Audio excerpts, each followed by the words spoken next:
Welcome to the Registered Investment Advisor Podcast, where financial services marketing expert Seth Greene interviews experts, executives, and top producers to share can't-miss tips on how they successfully manage their financial service firms, grow their businesses, create great relationships, and influence the industry.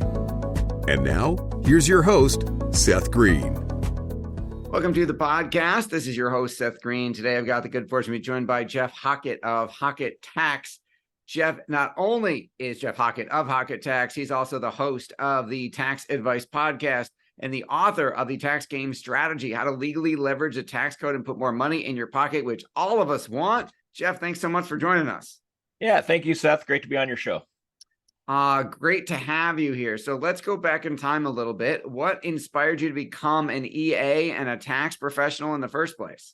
Sure. So in high school, I took a lot of business classes. They were what interested me, more so than like science and physics and that nonsense. And so out of high school, I started doing taxes right away, and I did them for several years. And then we moved to Arizona, and I became a real estate agent. And in that industry, I started making really good money. And even being a tax guy, I wasn't smart enough to do tax planning. And so every time tax season rolled around, I owed a lot of money and I had to figure out how to pay that bill. And so after about 10 years of insanity, I decided it was time to get smarter with the taxes. That's what I loved and wanted to do anyway. So started doing more education. I joined the National Association of Tax Preparers and realized, if I set up as an S corp, go on payroll, certain things like that, I could save myself a lot of money. And so I just started doing that. And the thing was, during those years of real estate, and I'm still a real estate agent, but I found a lot of people around me were in the same boat I was. They understood how to sell homes. They didn't really know how to take care of their finances. And so that's what brought me back in.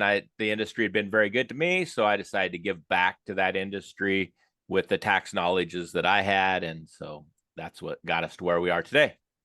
Well, I am sure the longer version is probably in the book somewhere, which we'll get to in a minute. What are some of the biggest mistakes that business owners are making when it comes to their taxes? So I think the biggest thing is they're probably staying a sole proprietor too long. Most of the people I meet with should have incorporated a long time ago. They talk to their accountants and their tax people, and they tell them, "Oh, you don't make enough money to be incorporated." And I have found that, at 50,000 net income, it's a good decision to become taxed as an S corporation, put yourself on payroll. Self-employment taxes are probably one of the biggest taxes that people pay at 15.3% being self-employed. And so if you just took someone that made $100,000 net income, for example, they're sole proprietor, they're paying $15,300 self-employment, 22% tax bracket, 22,000 income tax. So, they have a pretty hefty tax bill. We take that same business owner making that 100,000, we make them an S corporation, put them on payroll for 40,000, which is reasonable. Now they pay self-employment on 40 instead of the full 100. So it saves them about $10,000 in taxes, making the exact same amount of money, just having it taxed more advantageous to their situations. That makes a lot of sense. Now, why is it, other than staying, let's say we've accomplished that hurdle. We're not staying a sole proprietor. We have a business. We've got employees. We're still paying too much in taxes. What are some of the reasons for that? And one of the, obviously, you're not giving any tax or legal advice on today's podcast. Check with your professional or Jeff. But what are some of the things we can do to help mitigate that tax bill? So, our slogan is more money in your pocket, and that's our podcast, more money in your pocket. And so what I look for are strategies where you're actually putting money back in your pocket. So one of those strategies would be an HRA, which is a health reimbursement account. So if you're spending more than $2,000 a year on medical, dental, vision, chiropractic, prescription drugs, those type things, chances are you're not able to write them off. They would go on your Schedule A on a personal tax return. But since they raised the standard deduction up so high, most people don't use a Schedule A anymore. However, even if you did, it's subject to 7.5% of your adjusted gross income. So With an HRA, health reimbursement account, you can set that up with your company, offer it to your employees, where the company is going to reimburse them for their medical, dental, vision, chiropractic, prescription drugs, anything medically related. And now the company can write that off on their taxes. The employee doesn't have to claim that income on their W-2 and pay taxes on it. So it's a way of taking money that you're already spending, putting it back into your pocket, and it off on your taxes.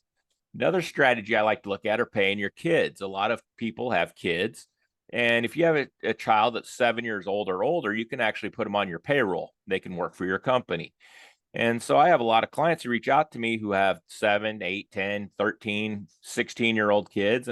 And they say they're looking for someone to do their bookkeeping or any of those types of strategies. And I'm like, well, you already have that person inside your family. Hire your kid. This year, you could pay your child $13,800 without them even having to file a tax return. So you pay them $13,800. They don't have to file a tax return. You write it off on your business. Again, this is money you're already spending. A lot of people think I don't have an extra $13,000 sitting around to pay my child. The thing is, you're already paying for birthday gifts, Christmas gifts, sporting events, extracurricular activities, whatever it may be. So you could pay them and write it off on your business taxes. Another strategy is when these kids turn 18 and older and they're going to go to college.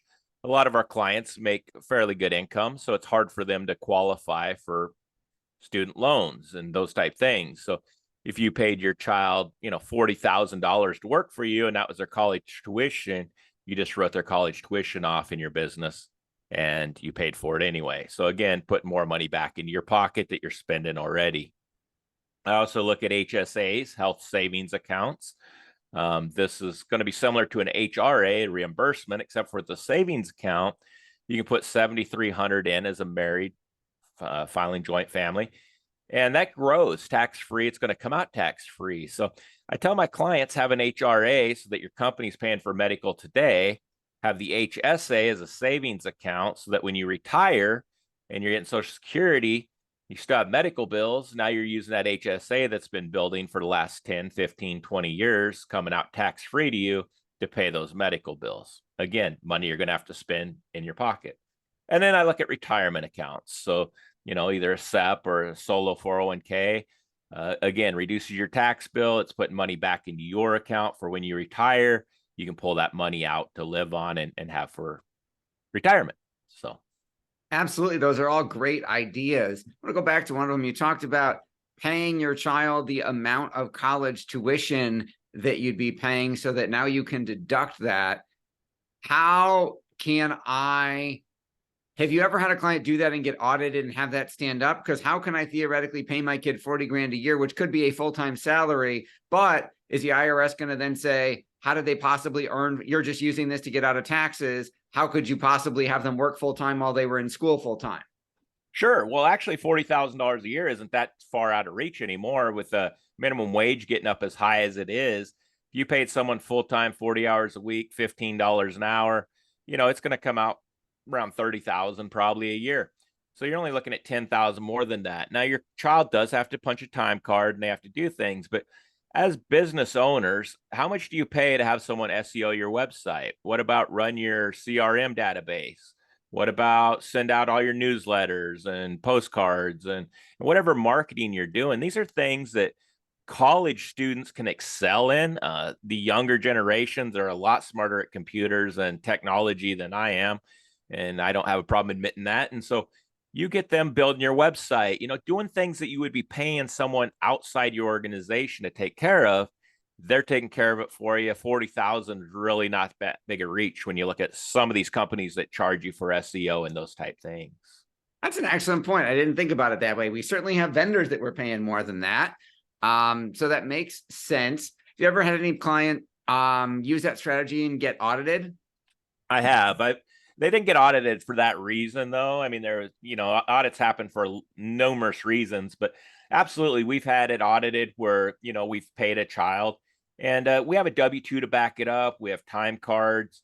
One of the things that we specialize in is tax resolution work as well. So if one of our clients was to get audited, we spend a lot of time coaching them, preparing them for that audit.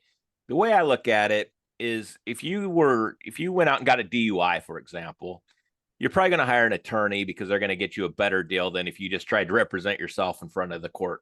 And when you hire that attorney, they sit down with you and they kind of coach you through what the deposition is going to look like and what the trial look like and those type things. And so this is a similar situation. You get that IRS letter.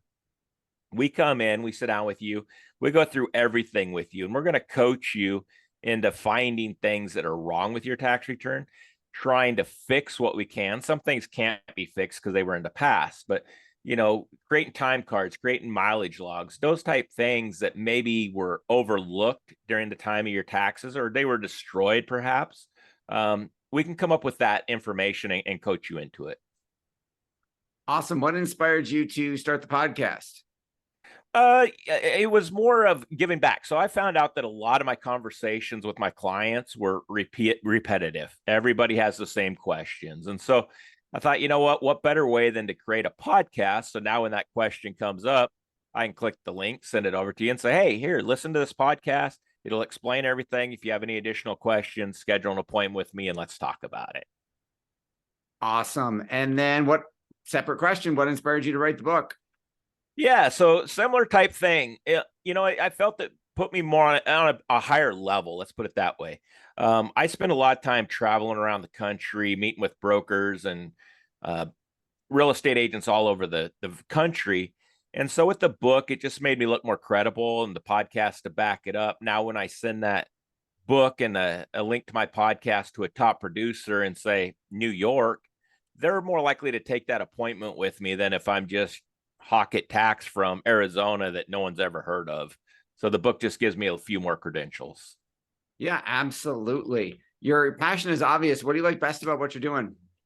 I love giving back to people. I love changing people's lives. And, I've had clients come in. I had a client a couple of years ago who came into me and she was really upset about her previous tax person. And so I reviewed her tax return and I found some enormous mistakes. And I explained it to her and we ended up amending her tax return and I got her $80,000 refund. And I mean, that's life-changing for a lot of people. And we've had people come in who had other tax people. And I just had a lady a couple of days ago, I did her taxes. And in the past, she'd been paying around $120,000 annually in taxes. She had a tax bill of $75,000. And she's like, I don't even know what to say. I just can't believe this. And so that's what I really enjoy, is just changing someone's life, educating them, teaching them how to run their business and stay out of trouble doing it. Amen to that. Well, we greatly appreciate your time. We know it's incredibly valuable. For our folks watching and listening, where is the best place they can go to learn more about you, Hockett Tax, the book, and the podcast? Sure, absolutely. So my website is hockettax.com. It's HOCKETTTAX.com. Kind of confusing with the 3 T's in there, but that has everything for us. You can schedule appointments on there. You can hook up with us. There's a get started button. You see all of our podcasts, our book, schedule appointments, everything we do. Awesome. Well, we greatly appreciate your time. This has been Seth Greene with Jeff Hockett. Jeff, thanks again for joining us. Thank you, sir. Thanks everybody for watching or listening. We'll talk to you or see you next time. 49 faces looked to him in triumph. Over the last 12 months, they had each taken turns and promoted his business for a week at a time, driving over $987,342 in revenue. What if you had a network of 50 centers of influence who promoted your business every week for a year? Grab your copy of the #1 Amazon best-selling book, The Ultimate Guide to Growing Your Business with a Podcast, at 33% off the Amazon price by going to ultimatepodcastbook.com. Again, that website for 33% off the Amazon price is ultimatepodcastbook.com.